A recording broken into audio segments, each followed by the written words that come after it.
Мне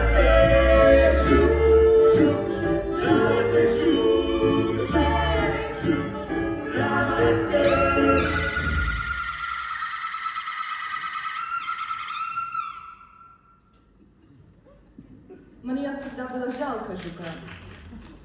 Он не виноват. Это его предназначение.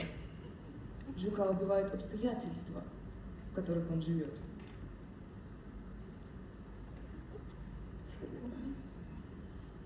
Забыл, как ваше имя? Меня зовут Елена. Леночка. Вам пора. Мне нужно с сыном поговорить. Пойдем?